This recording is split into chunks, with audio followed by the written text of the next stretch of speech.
Hello friends and my dear students. जैसे कि मैंने आपको बॉडी फ्लूइड्स एंड सर्कुलेशन में मैंने पहले 3 वीडियो लेक्चर आपके यूट्यूब पे अपलोड किया हुआ है। टोटल इसमें 20 क्वेश्चंस हैं टोटल। अब मैं ये मेरा ये 4th वीडियो सीरीज है, एमसीक्यू सीरीज है बॉडी फ्लूइड एंड सर्कुलेशन का, और ये क्वेश्चन नंबर 21 और 22 इसमें दिया गया है ना। Let's start with question number 21।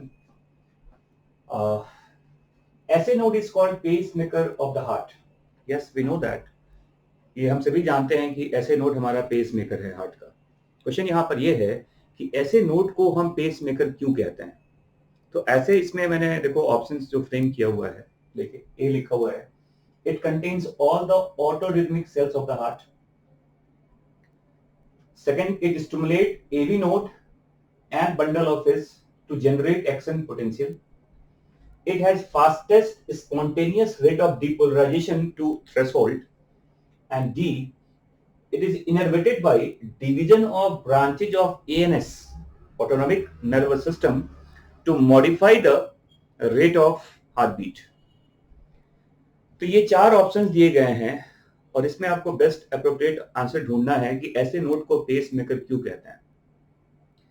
तो जैसे कि मैंने पहले की वीडियो लेक्चर्स में बताया था आपको कि हमारे हार्ट में जो कार्डियक मसल सेल्स होते हैं, वो कार्डियक मसल सेल्स मैंने कहा था कि ये कुछ सेल्स ऑटोरिथमिक सेल्स होते हैं जिनमें एक्शन पोटेंशियल जनरेट करने की एबिलिटी होती है, लेकिन वो नॉन कॉन्ट्रैक्टाइल होते हैं।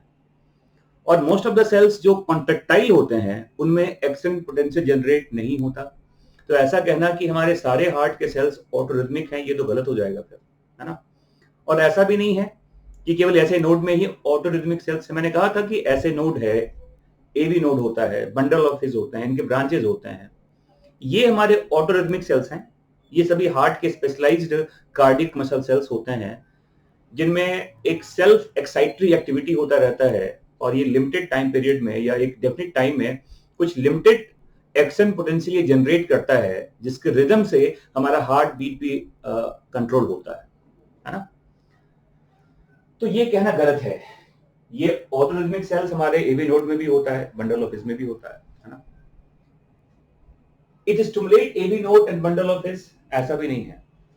मैंने कहा था कि ऐसे नोड से जो इंपल्स जनरेट होता है ये जस्ट पास आउट होता है एवी नोड से और बंडल ऑफ हिज से और फाइनली ये प्रोकेंजिया फाइबर्स तक आता है। हाँ, ये जरूर है कि ऐसे नोड से अगर इंपल्स जनरेट ना हो उस केस में एवी नोड इंडिपेंडेंटली काम कर सकता है। इवन एवी नोड का करंट अगर आपके हार्ट के मसल फाइबर तक ना पहुंचे तो वहां पर बंडल ऑफ हिज भी इंडिपेंडेंटली एक्ट कर सकता है। लेकिन ऐसा नहीं है कि ऐसे नोड एवी नोड को या बंडल ऑफ हिज को एक्टिवेट करता है, तो बी भी गलत हो जाएगा। मैंने ये भी कहा था आपको कि ऐसे नोड का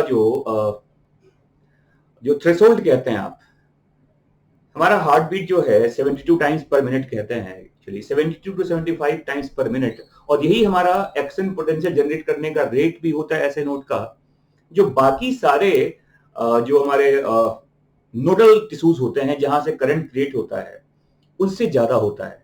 तो it generate maximum action potential, और rate of generation of action potential is maximum for the SA node, और इसकी वजह से ही इसे ऐसे नोड कहते हैं, इसको पेस मेकर कहते हैं, क्योंकि ये फिर पूरा का पूरा ड्राइव करेगा पूरे हार्ट की एक्टिविटी को।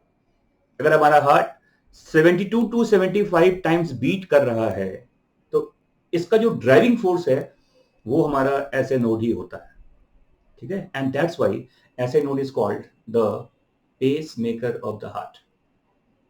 समझ में आ गया? तो because of the fastest impulse generating activity by the SA node, it is termed as the pacemaker, and in that sense the answer is C. And what is D? It is innervated by division of branches of ANS. Yes, it's right. हमारा जो ऐसे node होता है वो autonomic nervous system के branch से innervated है। SNS का ब्रांच भी होता है, पीएसएनएस का भी ब्रांच होता है, लेकिन आप जानते हैं कि ये हार्ट बीट के रेट को मॉडरेट करता है, ये चेंज करता है whenever we need that। Heart beat को बढ़ाना है या कम करना है, नॉर्मल एक्टिविटी में तो इसका कोई जरूरत तो ऐसा होता नहीं है। तो ये बात सही है कि ऐसे नोड का इनर्वेशन, ऐसे node is innervated by the branches of ANS. ANS के दो ब्रांचेज हैं, एसएनएस एंड पीएसएनएस, दोनों ही इनर्वेट करता है ऐसे नोड को, लेकिन इसकी वजह से, और ये हार्ट रेट को चेंज भी करता है, यस इट्स राइट, बट इसकी वजह से इसे हम पेसमेकर नहीं कहते। ये लाइन सही लिखा हुआ है, लेकिन इसकी वजह से इसको हम पेसमेकर नहीं कहते। तो अगर मैं इस क्वेश्चन में ऐसे भी पूछता आपसे कि इनमें कितने स्टेटमेंट सही हैं, तो ये स्टेटमेंट सही है, डी भी सही है, सी भी सही है, लेकिन ये दोनों स्टेटमेंट ही गलत लिखा हुआ, देखो ए और बी। तो इसी क्वेश्चन को मैं ऐसे पूछता कि इनमें से कितने स्टेटमेंट सही हैं, तो इसमें कितने होते, 2 स्टेटमेंट, और 2 स्टेटमेंट क्या बताओ इसमें गलत है। समझ में आ गया आपको? तो ये है आपका 21 क्वेश्चन। अब हम डिस्कस करते हैं question number 22। Which of the following is not due to sympathetic stimulation of the heart? अब आप जैसे, अगर आपको आपका हार्ट का आपको एक्टिविटी याद हो, तो जैसे कहते हैं आपकी मेडुला ऑब्लोंगेटा में, हमारे ब्रेन के मेडुला ऑब्लोंगेटा में एक्साइटरी सेंटर होता है और इनहिबिटरी सेंटर भी होता है हार्ट बीट के लिए, हार्ट के एक्शन के लिए। और अगर सपोज करो ये हमारा, ये ह्यूमन बॉडी का हार्ट है ऐसे, अगर, और ऐसे आप देखिए यहाँ पर, अगर मैं, ये मान लो राइट एट्रिया है, ये लेफ्ट एट्रिया है ना, यहाँ पे ऐसे नोड होता है, यहाँ पे एबी नोड होता है, और फिर जानते हैं आप ऐसे कि ये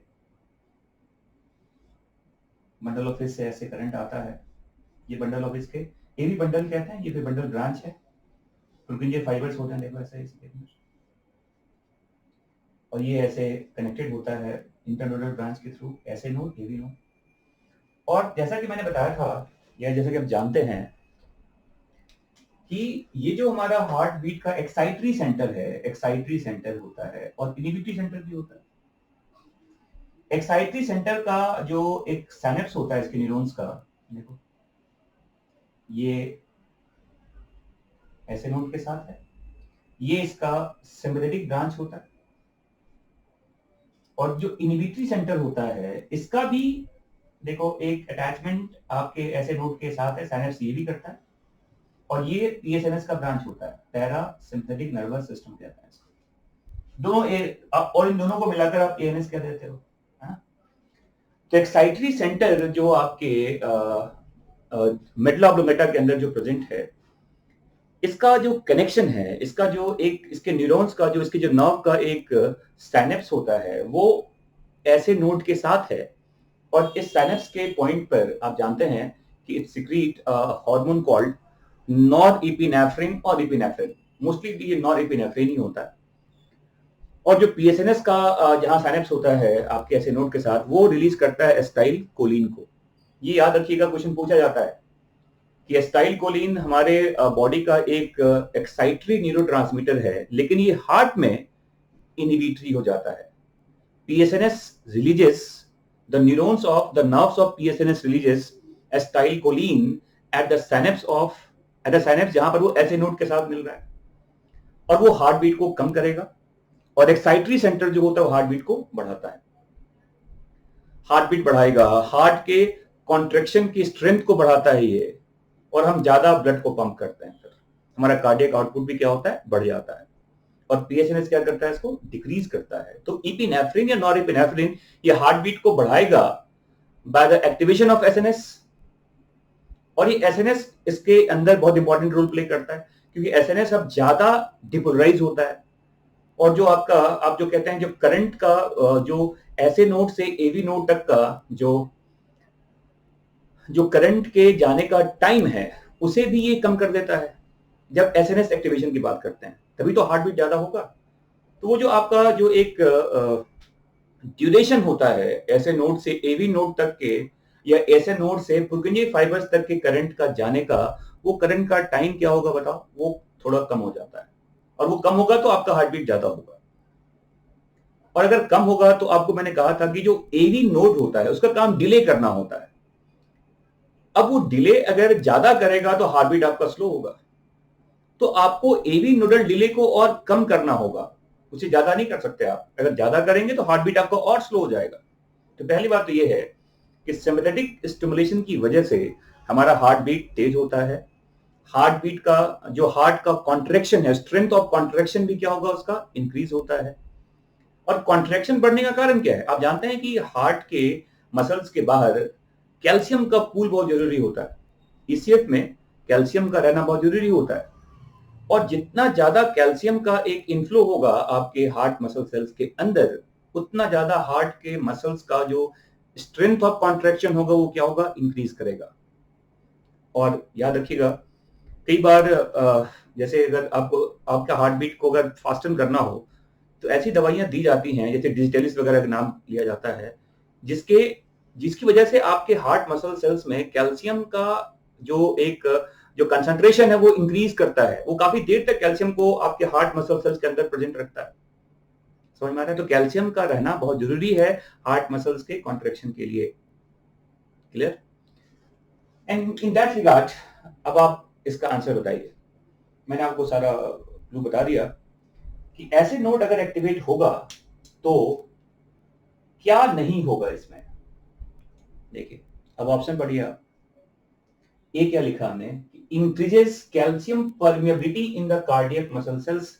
ये तो जरूरी है, क्योंकि कैल्शियम के आने की वजह से ही आपके कार्डियक मसल सेल्स का जो स्ट्रेंथ ऑफ कॉन्ट्रैक्शन है वो बढ़ता है, स्ट्रोक वॉल्यूम बढ़ता है, कार्डियक आउटपुट भी बढ़ता है ना। बी, और ये तो लिंक ही है, अगर ये होगा तभी तो ये होगा, ये तो लिंक हो गया इससे। हाँ, एवी नोडल डिले ये इंक्रीज नहीं करेगा। ये इंक्रीज कब करेगा बताओ? जब हम पीएसएनएस के एक्टिवेशन की बात करेंगे। एसएनएस में ये और छोटा होता है, ये डिक्रीज करता है, और डिक्रीज करेगा तभी हमारा हार्ट बीट क्या होगा, ये फास्ट होता है। तो कहने का मतलब ये है कि इसमें सी स्टेटमेंट जो है ये गलत है। और स्पीड अप डिपोलराइजेशन ऑफ ऐसे नोड, यस, ऐसे नोड से जो एक्शन पोटेंशियल डिस्चार्ज का रेट है ये बढ़ जाता है, कई कई टाइम बढ़ जाता है ये, और इसके बढ़ने की वजह से ही हमारा हार्ट बीट क्या होगा, फास्ट होता है। हार्ट बीट फास्ट होगा, स्ट्रोक वॉल्यूम बढ़ेगा कॉन्ट्रैक्शन ऑफ स्टेंट की वजह से, और दोनों की वजह से हमारा जो कार्डियक आउटपुट है वो भी काफी ज्यादा क्या होता है, इंक्रीज कर जाता है। And it happens whenever our body needs that. Resting phase में नहीं होता ये।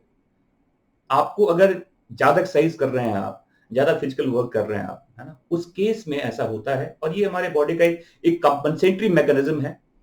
कंपनसेट करने का एक तरीका होता है कि अगर नीड ज्यादा है आपके सेल्स को ऑक्सीजन की, न्यूट्रिशन की, तो अकॉर्डिंगली हार्ट अपने आप को एडजस्ट करता है।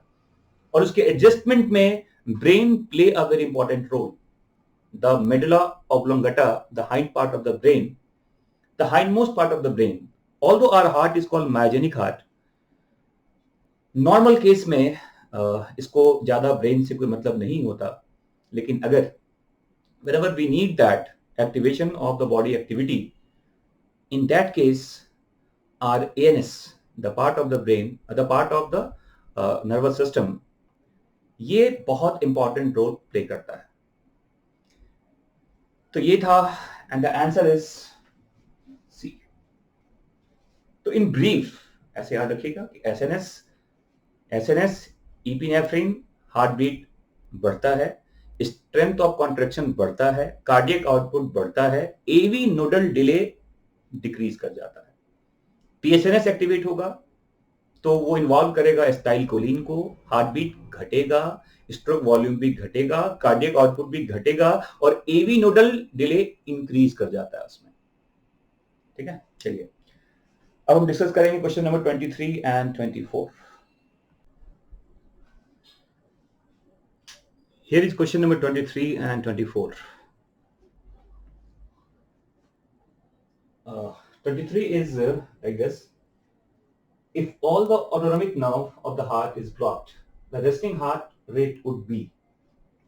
ये बड़ा ही एक इंटरेस्टिंग फैक्ट है, और इंटरेस्टिंग इसका मतलब शायद अभी तक जो आपके दिमाग में इसका आंसर आ रहा होगा कि हार्ट रेट शायद चेंज नहीं करेगा, नो चेंज, है ना, क्योंकि ऐसा कई कई बुक्स में या ऐसा कुछ गाइड्स में ऐसे आंसर मिल जाएंगे आपको लिखे हुए, है ना, बट ऐसा होता नहीं है. Yes, we know that our heart is called myogenic. हमारा हार्ट सेल्फ डिपेंडेंट है अपने एक्शन के लिए, उसको ब्रेन की ऐसी कोई जरूरत नहीं है अपने रिदम को मेंटेन रखने के लिए. मतलब अगर हार्ट बीट हमारा 72 टाइम्स अगर बीट कर रहा है 1 मिनट में, तो क्या इसका मतलब ये मान लें कि ये ब्रेन से बिल्कुल ही अलग है? ऐसा होता नहीं है. आप याद रखिएगा कि आपके ब्रेन से एक एक्साइटरी और इनहिबिटरी वेव दोनों साइमल्टेनियसली रिलीज होते रहते हैं और दोनों का एक बैलेंस होता है, बढ़ाने के लिए, घटाने के लिए.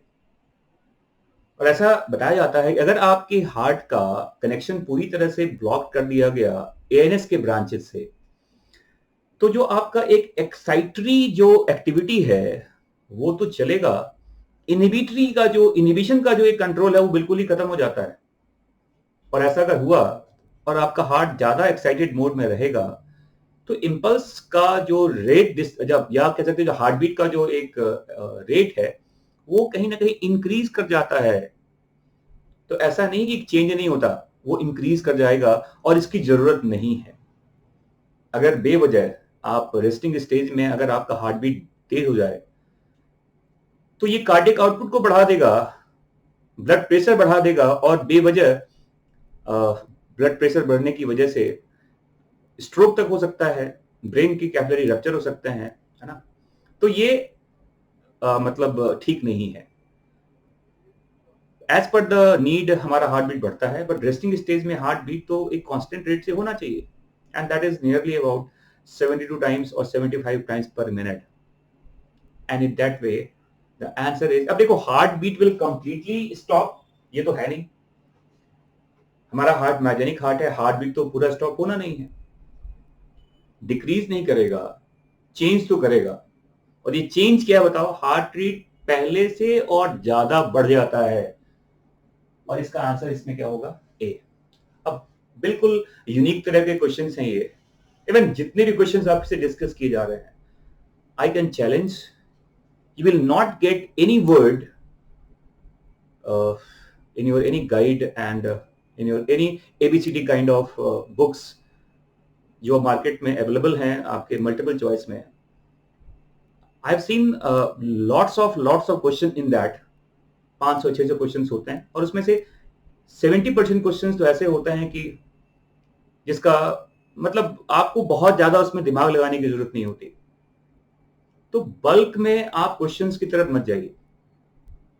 क्वालिटी ऑफ क्वेश्चन बहुत मैटर करता है. आप 10 क्वेश्चन अच्छे से सॉल्व करें ताकि आपको वो पूरा कॉन्सेप्ट बता दे कि आपने 10 पेज में जो थ्योरी पढ़ा है उसका क्या निचोड़ क्या होता है उसमें. समझ में आ रहा है? तो इसका आंसर क्या होगा बताओ?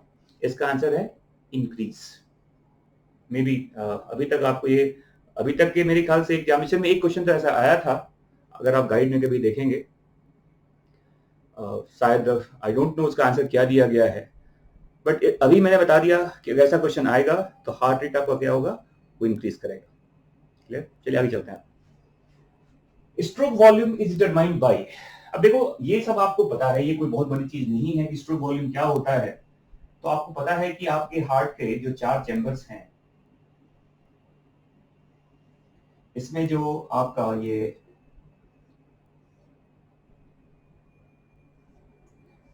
ये आपका राइट वेंट्रिकल है और ये लेफ्ट वेंट्रिकल है. और मैंने आपको एक पूरा वीडियो बताया था इसका कि 70 ml ब्लड इसमें पंप होता है लेफ्ट वेंट्रिकल से आपके सिस्टमिक आयोटा की तरफ जाता है, और पल्मोनरी आर्टरी में भी कितना आता है? 70 ml कहता है एक हार्ट बीट में. और मैंने कहा था कि जो रेस्टिंग स्टेज में लगभग इसमें 110 ml ब्लड होता है दोनों ही मतलब आपके वेंट्रिकल्स में. तो पर बीट 70 ml हमारा जो ब्लड बाहर निकलता है ईच वेंट्रिकल से, वो हमारा स्ट्रोक वॉल्यूम होता है ना. और स्ट्रोक वॉल्यूम और वेंट्रिकल्स का जितना ब्लड वेंट्रिकल्स में है, क्या वो सारा पंप हो जाता है? ऐसा भी नहीं है. 70 ml पंप हो गया है, 40 ml ब्लड तो अभी भी आपके वेंट्रिकल्स में है. हाँ, ये जरूर है कि वेंट्रिकल्स में अगर ज्यादा तेज कॉन्ट्रैक्शन होगा, उसका स्ट्रेंथ ऑफ कॉन्ट्रैक्शन बढ़ेगा तो वेंट्रिकल ब्लड को ज्यादा पंप करेगा। और ये 90 ml तक हो सकता है, 100 ml भी हो सकता है। और जैसे जैसे वो इजेक्शन बढ़ेगा उसका, आपका जो जो एक जो कहते हैं जो डायस्टोलिक या एंड सिस्टोलिक वॉल्यूम है वो क्या होगा, आपके वेंट्रिकल्स का वो कम हो जाता है। तो stroke volume is simply it is a amount of blood pumped by each ventricle in one beat। समझ में आ रहा है? 70 ml की बात मैं कर रहा हूँ। और आप जानते हैं इसी स्ट्रोक वॉल्यूम को अगर आप रेट से मल्टीप्लाई कर देते हैं तो ये हमारा कार्डियक आउटपुट हो जाता है। और ये कार्डियक आउटपुट बताता है कि आपके एक वेंट्रिकल से 1 मिनट में कितना ब्लड पंप किया गया, और ये लगभग 5 to 5.5 लीटर के बीच में आता है।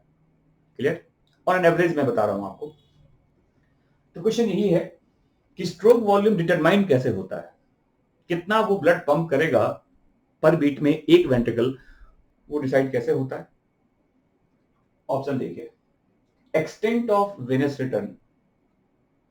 शायद आप जानते होंगे एक लॉ आता है जिसको फ्रैंक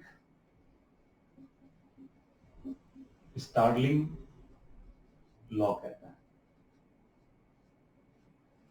ये लॉ क्या कहता है कि आपके राइट वेंट्रिकल्स में जो मिडल वेन्स का इनपुट है ब्लड का, और जो वेन्स वगैरह का पल्मोनरी वेन्स का सप्लाई जो आपके लेफ्ट एट्रिया में होता है, राइट एट्रिया में यहां से आता है। तो जितना ब्लड आपके एट्रिया में आता है उसी अमाउंट में ब्लड वो कहां पहुंचेगा, आपके वेंट्रिकल्स में। और वेंट्रिकल्स में अगर ब्लड ज्यादा एक्यूमुलेट होगा तो वेंट्रिकल्स का जो वॉल है वो ज्यादा स्ट्रेच करता है। सिंपली अगर आप एक बलून में ज्यादा पानी डाल दें तो बलून तो बढ़ेगा ना, उसका साइज बढ़ेगा। तो यहां भी ऐसा ही हो रहा है, वेंट्रिकल्स में ब्लड एक्यूमुलेट कर रहा है तो उसके एक्यूमुलेशन की वजह से वेंट्रिकल्स तो बढ़ेगा, उसका वॉल स्ट्रेच करेगा। जैसे आप रबर को ऐसे पूरा लंबा करके छोड़ दें तो बहुत तेज पीछे की तरफ आता है, वही यहां भी होना है। वेंट्रिकल्स में ब्लड आएगा और जब वेंट्रिकल्स में कॉन्ट्रैक्शन आएगा तो वो ज्यादा अमाउंट में ब्लड पंप करेगा। इसे कहते हैं वेनस रिटर्न। मतलब स्ट्रोक वॉल्यूम क्या होता है, स्ट्रोक वॉल्यूम जो होता है वो डायरेक्टली प्रोपोर्शनल होता है किस होता है, वेनस रिटर्न से। जितना आएगा उतना जाएगा, सिंपल। जितना एट्रिया में ब्लड आएगा उसी के प्रोपोर्शन में हमारा वेंट्रिकल्स ब्लड को पंप करता है, और इसी को फ्रैंक स्टार्लिंग लॉ भी कहते हैं। It means our stroke volume is directly proportional to the venous return। Clear? That's about A। तो stroke volume is determined by extent of venous return। ये बात सही है। और ये आप जानते हैं कि सिंपैथेटिक स्टिमुलेशन की वजह से हमारा हार्ट बीट बढ़ता है, स्ट्रेंथ ऑफ कॉन्ट्रैक्शन बढ़ता है, और स्ट्रेंथ ऑफ कॉन्ट्रैक्शन अगर बढ़ेगा तो ऑब्वियस सी बात है आपका स्ट्रोक वॉल्यूम भी बढ़ेगा। तो ये बात भी सही है। वेंट्रिकुलर इजेक्शन फ्रैक्शन मैंने बताया कि वेंट्रिकल्स अगर 110 ml ब्लड अगर वेंट्रिकल्स में है और वेंट्रिकल्स में अब कॉन्ट्रैक्शन हुआ, जितना ज्यादा कॉन्ट्रैक्शन वो स्ट्रेंथफुल कॉन्ट्रैक्शन अगर होगा उतना ज्यादा आपका ब्लड पंप होगा आपके वेंट्रिकल से, तो इजेक्शन बढ़ेगा उसका। उसे वेंट्रिकुलर इजेक्शन फ्रैक्शन भी कहते हैं, कितना है और कितना पंप किया गया। तो ये सब डिसाइड करता है आपके स्ट्रोक वॉल्यूम्स को, and that's why the answer is D. और स्ट्रोक वॉल्यूम बढ़ेगा तो आपका कार्डियक आउटपुट क्या होगा, वो भी बढ़ेगा। तो कार्डियक आउटपुट आपको जैसे बताया जाता है, कार्डियक आउटपुट जो होता है ये डायरेक्टली प्रोपोर्शनल है स्ट्रोक वॉल्यूम से भी और रेट से भी। स्ट्रोक वॉल्यूम में आपको क्या क्या रिक्वायर्ड चीजें होती है मैंने बता दिया आपको। और रेट बढ़ाने के लिए आप जानते हैं हमारे पास जो सिंपैथेटिक एक्टिविटी होता है आपके ब्रेन से, वो रेट को बढ़ाता है।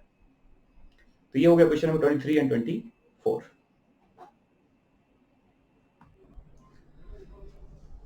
ये क्वेश्चन नंबर 25, ये फोर्थ पार्ट का लास्ट क्वेश्चन है ये, फिर मैं फिफ्थ पार्ट बताऊंगा आपको।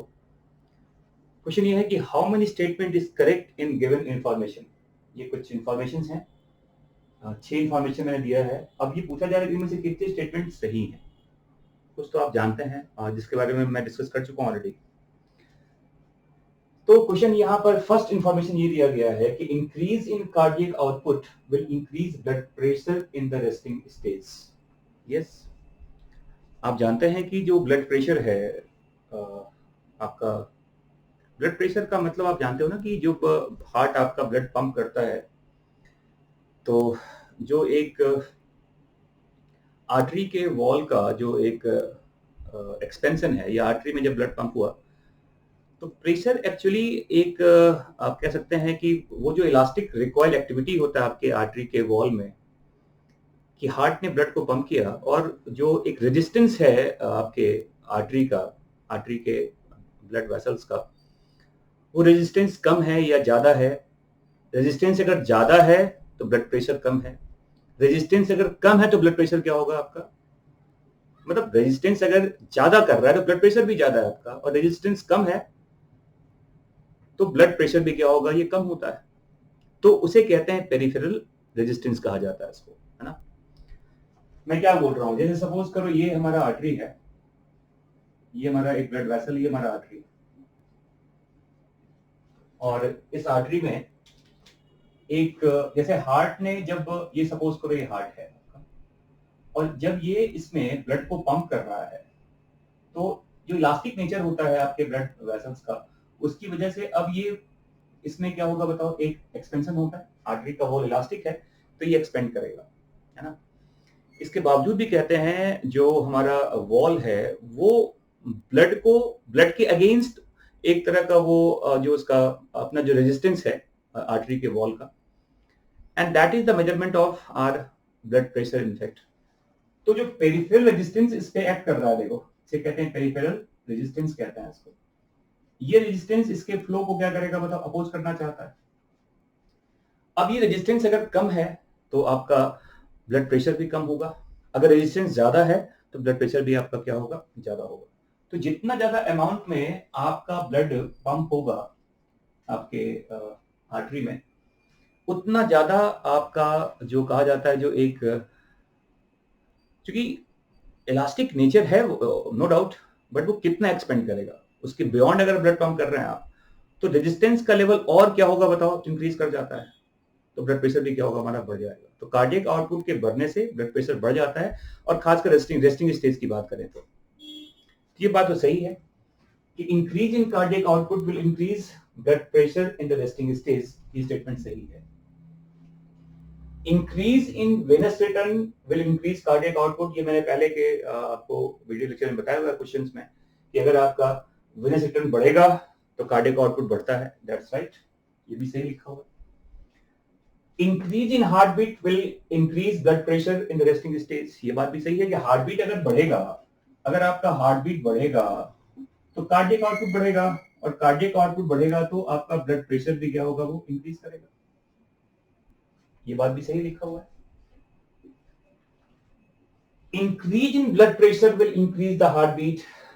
अब ये बताइए, यहां पे थोड़ा सा गड़बड़ है मामला। देखो जैसे अगर आपका हार्ट बीट, ब्लड प्रेशर बढ़ा हुआ है, तो कंपनसेटरी मैकेनिज्म क्या होगा, हार्ट बीट को तो कम होना होगा ना। अगर हार्ट बीट और ज्यादा हो गया तब तो ब्लड प्रेशर और ज्यादा बढ़ जाएगा आपका, ये तो डेडली हो जाएगा फिर। आपने पढ़ा होगा Marey's law of heart beat भी कहता है, मैरीज लॉ यही कहता है कि अगर आपका ब्लड प्रेशर ज्यादा है तो बॉडी का कंपनसेटरी एक्टिविटी क्या होगा, वो हार्ट बीट को कम करना चाहेगा, बॉडी हार्ट बीट को कम करना चाहता है एक्चुअली। तो ये स्टेटमेंट गलत है। देखिए हार्ट बीट बढ़ेगा तो ब्लड प्रेशर बढ़ेगा, बट ब्लड प्रेशर अगर बढ़ा हुआ है किसी और कारण से, तो उस कंडीशंस में आपका हार्ट बीट क्या होगा, डिक्रीज करेगा। और ब्लड प्रेशर बढ़ने के कई सारे कारण हो सकते हैं। हो सकता है आपका हार्ट नॉर्मल हो, लेकिन आपके किडनी का फंक्शनिंग प्रॉपर नहीं हो रहा हो, किडनी के डिसफंक्शन की वजह से हमारे ब्लड में ज्यादा सॉल्ट रिटेन हो रहा हो, ज्यादा फ्लूइड रिटेन हो रहा हो, तो वॉल्यूम अगर बढ़ेगा, ब्लड वॉल्यूम बढ़ेगा तो ब्लड प्रेशर बढ़ेगा। सॉल्ट के बढ़ने से या सॉल्यूट के बढ़ने से ब्लड की विस्कोसिटी बढ़ जाती है, और जब ब्लड जितना ज्यादा विस्कस होता जाएगा, उसे उतना ज्यादा आगे बढ़ने में दिक्कत आएगी ब्लड आर्टरी वगैरह में, तो ब्लड प्रेशर आपका बढ़ता जाएगा। तो ब्लड विस्कोसिटी जितना ज्यादा इंक्रीज करता जाएगा, आपका ब्लड प्रेशर भी क्या होगा, वो इंक्रीज करेगा। और मैंने कहा हार्ट आपका नॉर्मल है, बट किडनी का प्रॉपर फंक्शनिंग नहीं हो रहा, कुछ हार्मोनल इम्बैलेंसेस भी हो सकते हैं, इन सब की वजह से आपका ब्लड प्रेशर बढ़ सकता है। तो उस कंडीशंस में बॉडी का जो एक कंपनसेटरी मैकेनिज्म है, वो आपके हार्ट बीट को कम करेगा। समझ में आ गया? तो ये स्टेटमेंट गलत है, फोर्थ वन। फिर देखिए, increase in sympathetic stimulation will increase the cardiac output. ये तो आप जानते हैं कि sympathetic activity बढ़ेगा तो आपका स्ट्रोक वॉल्यूम भी बढ़ता है, हार्ट बीट भी बढ़ता है और आपका कार्डियक आउटपुट भी बढ़ता है। ये बात भी सही लिखा हुआ है। और मैंने कहा increase in viscosity of blood will decrease the blood pressure. इसमें तो जैसे एक चीज लिखा जाता है कि जो फ्लो होता है आपके आर्टरी में या ब्लड वेसल्स में, जो फ्लो होता है ये होता है, देखते हैं, ये होता है डेल्टा पी और जो रेजिस्टेंस कहते हैं। क्या मतलब है इसका? जैसे मान लो ये हमारा एक ब्लड वेसल है, अब यहां जो प्रेशर है और यहां जो प्रेशर है, ऑब्वियस सी बात है हाई प्रेशर से लो प्रेशर की तरफ ब्लड जाएगा। मैं फ्लो की बात कर रहा हूं कि इसमें किस तरीके से ब्लड फ्लो करेगा आपके इस ब्लड वेसल्स में। और रेजिस्टेंस की बात करें, ये रेजिस्टेंस है और मैंने कहा रेजिस्टेंस जो होता है ये कई चीजों पे डिपेंड करता है। जैसे मैं बोलूं अगर कि विस्कोसिटी है, विस्कोसिटी बढ़ेगा रेजिस्टेंस बढ़ जाएगा। और ये भी याद रखिएगा कि जैसे जो ब्लड वेसल्स का डायमीटर होता है, जैसे मान लो अगर आप ब्लड वेसल्स के डायमीटर को बढ़ा देंगे तो आपका रेजिस्टेंस क्या होगा? डिक्रीज कर जाएगा। और रेजिस्टेंस डिक्रीज करेगा तो आप जानते हैं कि आपका ब्लड प्रेशर भी क्या होगा? कम हो जाएगा। कहने का मतलब ये है कि जितना ज्यादा आपका आर्टरी डायलेट करेगा वो ब्लड प्रेशर को कम करता है ना? तो ऐसी दवाइयां जो ब्लड वेसल्स को डायलेट कर दे वो ब्लड प्रेशर को तुरंत क्या करेगा बताओ? डिक्रीज करता है। जितना नैरो ब्लड वेसल्स होगा रेजिस्टेंस बढ़ता जाएगा और रेजिस्टेंस बढ़ेगा तो ब्लड प्रेशर भी बढ़ेगा। तो वेजो कंस्ट्रिक्शन की वजह से हमारा ब्लड प्रेशर क्या होता है? बढ़ता है। और वेजो डायलेशन की वजह से हमारा ब्लड प्रेशर क्या होगा? वो डिक्रीज करेगा। तो मैंने कहा अगर आपका ब्लड वेसल्स के डायमीटर को बढ़ा दें आप, मतलब आप डायमीटर को 2 टाइम्स अगर बढ़ा देते हैं तो जो आपका जो ब्लड फ्लो का रेट है वो 16 टाइम्स तक क्या होता है? वो इंक्रीज कर जाता है। और ब्लड फ्लो ज्यादा होने का मतलब है कि उसे रेजिस्टेंस कम मिल रहा है। जहां पे रुकावट होगा वहां पे प्रेशर बढ़ेगा ना। कंजेशन तो वहीं पे होता है जहां पे ब्लड आगे जाना चाहता है और ब्लड आगे जा नहीं पा रहा तो ब्लड वहीं एक्यूमुलेट करेगा और उसकी वजह से उस पर्टिकुलर एरिया के आर्टरी पे ज्यादा प्रेशर जनरेट होगा तो ब्लड प्रेशर बढ़ जाता है। तो याद रखिएगा डेल्टा पी मतलब चेंज प्रेशर डिफरेंस कर रहे हैं आप कि एंड पॉइंट पे, इसके बिगिनिंग पॉइंट पे एंड पॉइंट पे ब्लड का प्रेशर क्या है, फ्लूइड का जो blood pressure, actually pressure difference कह रहे हैं। एक्चुअली फ्लो को बताने के लिए आप प्रेशर डिफरेंस की बात कर रहे हैं। और रेजिस्टेंस क्या है उसका कि आर्टरी कितना, वो ब्लड वेसल्स कितना ज्यादा रेजिस्टेंस क्रिएट कर रहा है। तो जो ब्लड वेसल जितना ज्यादा नैरो होता जाएगा उसमें रेजिस्टेंस उतना क्या होगा? बढ़ता जाता है। तो ये बात भी सही लिखा हुआ है कि increase in viscosity of blood will decrease the, ये पॉइंट गलत हो गया ना, increase in viscosity of blood will decrease the blood pressure. No, viscosity अगर बढ़ेगा तो आपका ब्लड प्रेशर भी क्या होगा? इंक्रीज करेगा। अब जैसे देखिए आप, ये गलत स्टेटमेंट है। जैसे अगर आप देखिए एक डायबिटिक पेशेंट का ब्लड प्रेशर हाई होता है, क्यों? क्योंकि उस डायबिटिक पेशेंट के ब्लड में ग्लूकोज का अमाउंट ज्यादा है। सॉल्यूट का अमाउंट अगर ज्यादा होगा तो ब्लड बिकम मोर विस्कस, और विस्कस ब्लड को आपके ब्लड वेसल्स में मूव करने में बहुत दिक्कत हो रही है, रेजिस्टेंस ज्यादा क्रिएट हो रहा है ना? तो आप जानते हैं कि ब्लड प्रेशर को अगर कंट्रोल करना है तो बहुत सारे मैकेनिज्म हैं इसके। एक तो आप अपने विस्कोसिटी को कंट्रोल करें। आपके ब्लड का विस्कोसिटी अगर कम होगा तो आपका फ्लो ठीक ठाक बना रहता है। और व्हेनेवर वी नीड सडन आपको कुछ रेस्क्यू चाहिए हाई ब्लड प्रेशर से बचने के लिए, तो हमें ऐसी दवाइयां दी जाती हैं जो आपके ब्लड वेसल्स को क्या करे? डायलेट कर दे, और अकॉर्डिंगली हमारा ब्लड प्रेशर कंट्रोल हो जाएगा। तो ये स्टेटमेंट भी क्या है? गलत लिखा हुआ है। क्वेश्चन क्या था? कितने स्टेटमेंट इसमें सही हैं? कितने हो गए? 1 2 3 and 4 and answer is C. तो मैंने एक्चुअली इस क्वेश्चन में आपको बताना मैं चाह रहा था कि ब्लड प्रेशर का पूरा क्या मैकेनिज्म है, कैसे ये डिसाइड होता है, और जो आप हाइपरटेंशन कहते हैं, हाइपोटेंशन कहते हैं, इसके बारे में मैं क्वेश्चन डिस्कस करूंगा अगले सीरीज वाले पार्ट में। ठीक है, थैंक यू।